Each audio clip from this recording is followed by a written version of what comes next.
We all wear masks. Some are designed to impress, others to protect, and some simply to hide. But beneath these masks lies the true essence of who we are, our values, our struggles, and our hearts. How often do we judge people based on the masks they wear, based on a fleeting glance, an assumption, or their outward appearance? So hello, and welcome to another inspiring episode of Way to Enlightenment. Today, I'll share a story. This story is more than just an event. It's a lesson, a reflection, and perhaps a turning point for how you view the world around you.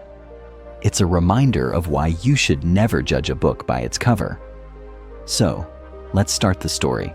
There was once a young man brimming with confidence and ambition. He had landed an interview at one of the top companies in the city, a dream opportunity. He believed this job was his ticket to a bright future. He had dressed impeccably, polished his shoes, and prepared his answers for every potential question. He was sure this job was his. With his resume in hand and determination in his heart, he arrived at the company. As he sat in the reception area, he couldn't help but feel proud of himself. He glanced at the other candidates, comparing himself to them, silently convincing himself that he was the most deserving. As the man waited, a modestly dressed woman approached him. She looked tired, her clothes slightly crumpled, and she seemed out of place in such a grand office. She hesitated for a moment before speaking. "Excuse me," she said softly. "Do you know what time it is?" The young man glanced at her, his face betraying slight annoyance. He checked his watch and replied curtly, "It's 9 a.m. His tone was dismissive, as if she had interrupted something important. The woman nodded politely and continued, "I've been feeling thirsty. Do you happen to have some water?" The man frowned. He did, in fact, have a bottle of water in his bag. But instead of offering it, he lied. "No, I don't," he replied. "That's okay," the woman said, her tone still kind. "I seem to have misplaced my phone. Could I borrow yours to make a quick call?" At this, the man's irritation grew. He snapped, "I know your tricks. You're just trying to get my number or something. Stop wasting my time." The woman paused, looked at him carefully, and then quietly sat down in a nearby chair. She didn't argue, didn't defend herself. She simply sat, her expression unreadable. As the minutes passed, the young man began forming judgments about the woman. She must be a cleaner here, he thought. Why else would she look like that and talk to me? He smirked to himself, feeling superior, and even pulled out his water bottle to take a sip. He felt no remorse about lying to her. In his mind, she didn't matter. Soon the young man was called in for his interview.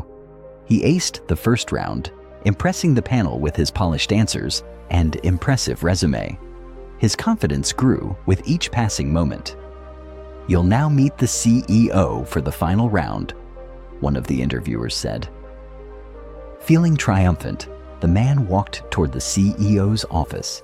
He imagined shaking hands with a powerful figure, receiving an offer on the spot.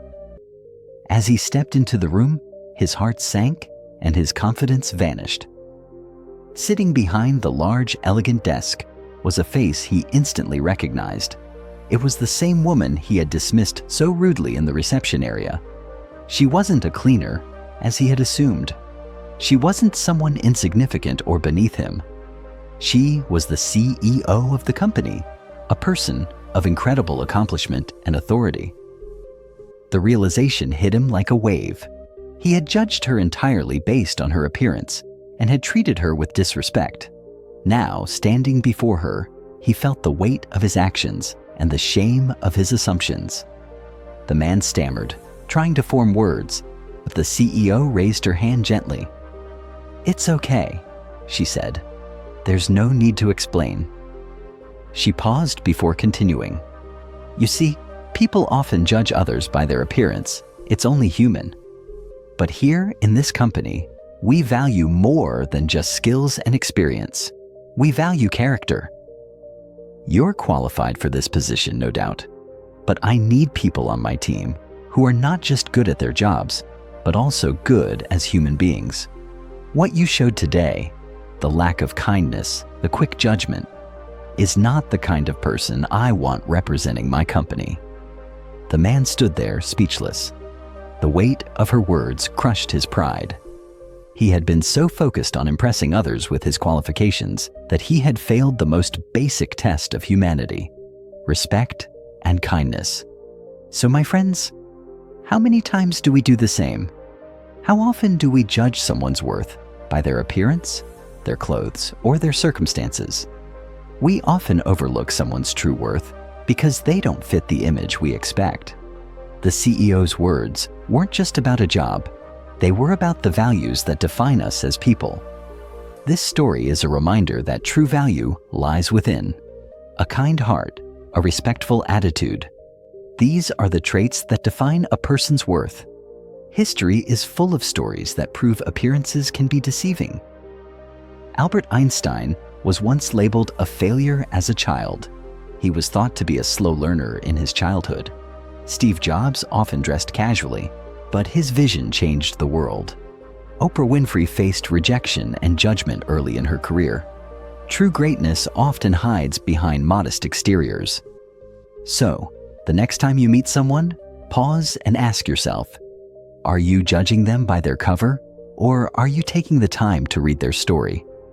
Look beyond the surface because every person has a story worth knowing. Let's challenge ourselves to see people for their character and heart, not for what they wear or how they look. If this story inspired you, share it with someone who needs to hear it. Leave a comment about a time when you judged or were judged and the lessons you learned.